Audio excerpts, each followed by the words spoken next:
எம்ஜிஆரோடு நான் கலந்து கொண்ட சுவையான நிகழ்ச்சிகள். விவசாயி படத்தில் நான் அவருக்கு தந்தையாக நடித்தேன்.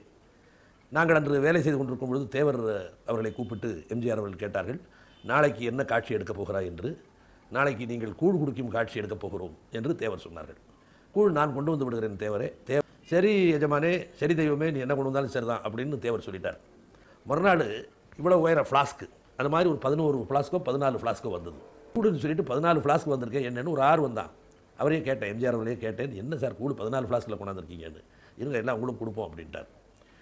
அந்த கூழ் காட்சி வந்த உடனே தேவர் அவரிடத்தில் அவர் சொன்னார்கள், அங்கே ஒர்க் பண்ணவங்க எல்லாரையும் வர சொல்லிட்டார். வந்த உடனே பார்த்தா 10 ஃப்ளாஸ்கில் கல்கண்டு பாத் வெள்ளை விளையர்னு பார்த்தா கூழ் மாதிரி தான் இருக்கும். அதை முதல்ல எல்லாருக்கும் கொடுத்துட்டு பிறகு நாங்கள் 2 பேரும் கூழ் சாப்பிட்ற காட்சியை எடுக்க சொன்னார். ஸோ இங்கே வேலை செய்த கிட்டத்தட்ட 100 பேருக்கு கல்கண்டு பாத்து கொடுத்தார். கொண்டாந்தது அது நல்லா இருக்காது பகவான். அவ்வளோதான் கம்மங்கஞ்சி நல்லதுன்னு நீ தான் சொன்னீங்க.